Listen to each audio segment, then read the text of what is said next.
दोस्तों, कल कभी आता नहीं और आज जो हमें प्राप्त है उसे हम कल पर टालते हुए चलते हैं। यही वजह होती है कि अधिकतर अभ्यर्थी जब भी किसी परीक्षा के लिए आवेदन करते हैं, धीरे धीरे समय इतना अधिक नज़दीक आ जाता है कि फिर वो यही सोचते हैं कि इस बार नहीं, अब अगली बार ही हो पाएगा। और अगली बार भी यही कहानी दोहराई जाती है। इसलिए आप अपना लक्ष्य आज के लिए निर्धारित करें। आज आप जो कुछ कर सकते हैं उसे कल के लिए कतई ना छोड़ें। नमस्कार, गुड मॉर्निंग, बहुत बहुत स्वागत है आप सभी का स्टडी विद ज्ञान प्रकाश में। दोस्तों, आज 5 अप्रैल है। शुरू करते हैं आज के दैनिक रोजगार समाचार। तो सबसे पहले बता दें आपको कि काशी महात्मा गांधी काशी विद्यापीठ जो है वाराणसी में, तो प्रवेश परीक्षा के लिए यहाँ पर नोटिफिकेशन जारी किया गया है। अंडर ग्रेजुएट, पोस्ट ग्रेजुएट, इसके अलावा बीए, एलएलएस, बीएससी कृषि, डिप्लोमा पाठ्यक्रम के लिए, यानी जितने भी वहाँ पर कोर्स चलते हैं सभी में आवेदन के लिए आप इस वेबसाइट पर, दो वेबसाइट यहाँ पर चालू हो गई है, www.mgkvp.ac.in और entrance.mgkvp ऑनलाइन पर आप आवेदन कर सकते हैं। डेट्स आप यहाँ पर देख सकते हैं।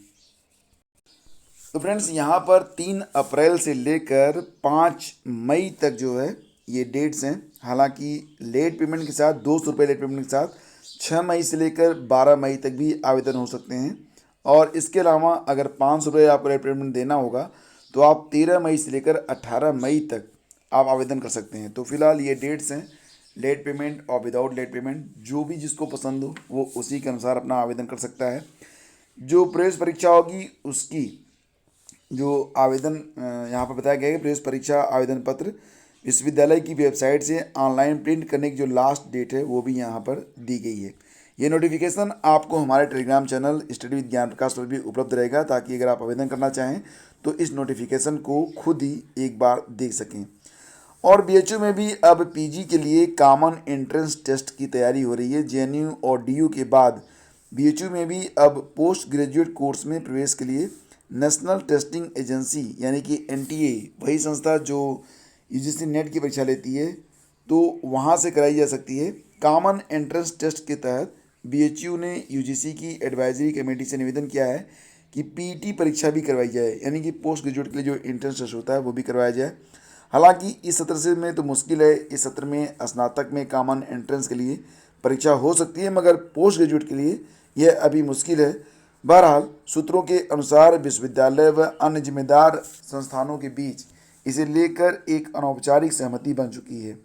तो अगर ऐसा होता है तो निश्चित रूप से जो अभ्यर्थी होंगे उनका धन का अपव्यय रुकेगा, और जितनी भी केंद्रीय विश्वविद्यालय हैं उसमें सिर्फ एक एंट्रेंस के माध्यम से आपका एडमिशन हो सकेगा। सबसे बड़ी बात यह है कि यहाँ पर कि आपको एक बार ही तैयारी करनी होगी, एक बार ही यात्रा करनी होगी। और इसी के साथ आपको बता दें कि यूपी ट्रिपल एससी ने जो ग्राम पंचायत अधिकारी, ग्राम विकास अधिकारी और समाज कल्याण पर्यवेक्षक की परीक्षा रद्द की है, तो इसमें कुल 14.27 लाख आवेदकों को शामिल करने की योजना है। परीक्षा जो होगी ये पंचायत चुनाव के बाद होगी नए सिरे से। तो जो लोग इन्हीं कारणों से इस परीक्षा में शामिल नहीं हो पाए थे वो लोग भी परीक्षा में शामिल हो पाएंगे। तो खबर यहाँ पर यही है कि आयोग ने गत 24 मार्च को ग्राम पंचायत अधिकारी, ग्राम विकास अधिकारी और समाज कल्याण पर्यवेक्षक भर्ती परीक्षा जो थी ये रद्द कर दिया था। 22-23 दिसंबर 2018 को ये परीक्षा कराई गई थी। कुल 14,27,172 अभ्यर्थी पंजीकृत थे और इसमें 9,53,912 जो थे परीक्षा में शामिल हुए थे। तो अब इस परीक्षा के रद्द होने के बाद जो अभ्यर्थी परेशान थे उनके लिए बस यही खबर है कि ये परीक्षा आगे मई के बाद या फिर जून जुलाई में कभी भी हो सकती है, फिर से परीक्षा ऑर्गेनाइज की जाएगी। और शिक्षक भर्ती परीक्षा टालने के लिए भेजा पत्र। तो एडेड जूनियर हाई स्कूलों में सहायक अध्यापक और प्रधानाध्यापकों की जो परीक्षा होने वाली है 18 अप्रैल को, तो 18 अप्रैल की परीक्षा स्थगित करने या शिक्षकों को चुनाव ड्यूटी से मुक्त करने के लिए आवेदकों ने रविवार को राज्य निर्वाचन आयुक्त मनोज कुमार को पत्र भेजा है। तो इसमें यह कहा गया कि या तो परीक्षा को पोस्टपोन किया जाए या फिर उन्हें चुनाव ड्यूटी से मुक्त किया जाए ताकि वो परीक्षा दे सकें। इसके लिए युवा मंच के अध्यक्ष समेत तमाम लोगों ने जो है ईमेल वगैरह किया है। और 8 मई से यूपी बोर्ड की परीक्षा कराने का प्रस्ताव है। हालांकि भी फाइनल जो डेट शीटें नहीं आई है, 8 मई से ये परीक्षा हो सकती है। माध्यमिक शिक्षा विभाग मुख्यमंत्री योगी आदित्यनाथ की सहमति के बाद परीक्षा की स्कीम जारी करेगा। बोर्ड परीक्षा पहले 24 अप्रैल से 12 मई तक प्रस्तावित थी। पंचायत चुनाव के मद्देनजर विभागों को स्थगित किया गया, यानी कि जो परीक्षाएं थी उसको स्थगित किया गया है। विभाग के एक अधिकारी के मुताबिक अब 8 मई से परीक्षा शुरू कराने का प्रस्ताव है।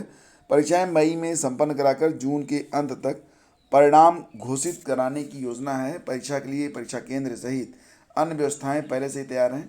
उप मुख्यमंत्री डॉक्टर दिनेश शर्मा ने बताया कि मई में परीक्षा कराई जाएगी। दूसरे सप्ताह में परीक्षाएं कराने का विचार है, मतलब सेकेंड वीक में कभी भी ये परीक्षा हो सकती है। और इसी के साथ एक खबर और भी है कि पहली चॉइस में दावेदार ज़्यादा तो दूसरा जिला।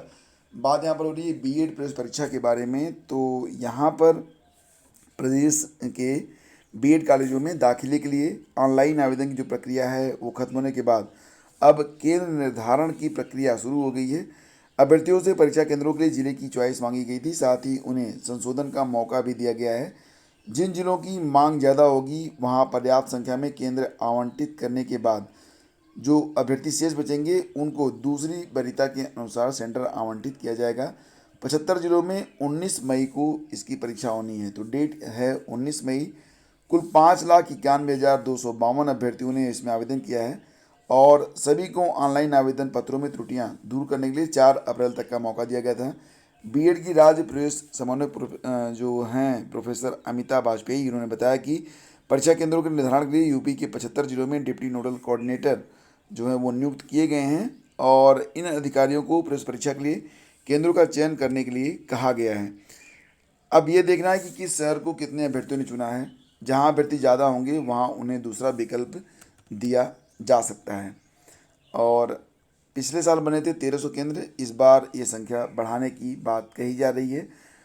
पंचायत चुनाव के मद्देनज़र यहाँ पर अवनीश कुमार अवस्थी, अपर मुख्य सचिव उत्तर प्रदेश शासन ने समस्त जिलाधिकारी वरिष्ठ पुलिस अधीक्षक उत्तर प्रदेश लखनऊ को यह पत्र लिखा है, जिसमें त्रिस्तरीय पंचायत चुनाव 2021 के दृष्टिगत धारा 144 लगाने और 5 व्यक्ति से अधिक एक जगह इकट्ठा न होने के संबंध में ये पत्र लिखा गया है।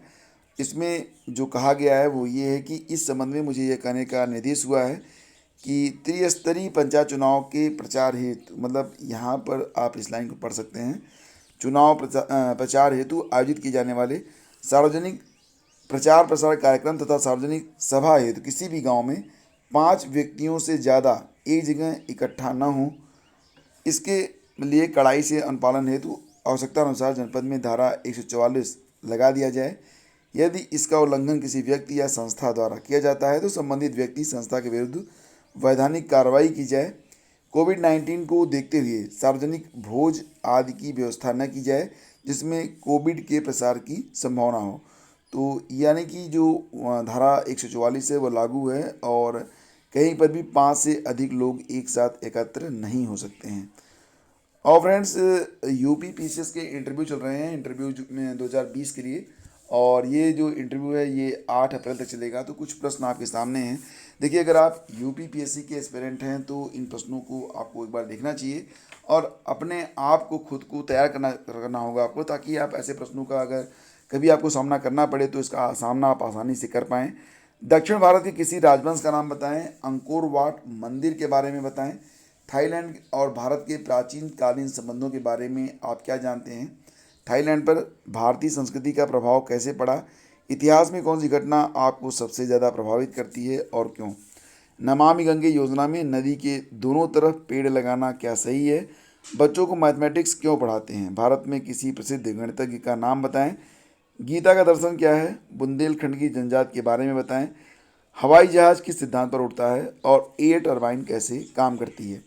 और फ्रेंड्स, आज आपको जो है मार्च 2021 के करंट अफेयर की जो ई बुक होगी वो अवेलेबल हो जाएगी शीघ्र ही। इसका लिंक इसी वीडियो के डिस्क्रिप्शन में अवेलेबल होगा। आप लोग डिस्क्रिप्शन और कमेंट बॉक्स चेक कर सकते हैं और जो ई बुक है इसको परचेस कर सकते हैं। आगामी शिक्षक भर्ती परीक्षा और अन्य परीक्षाओं में ये ई बुक आपकी बहुत अधिक हेल्प करेगी। तो हम मिलेंगे आपसे अगले वीडियो में। वीडियो पसंद आए तो लाइक और शेयर कर दीजिएगा। बहुत बहुत धन्यवाद।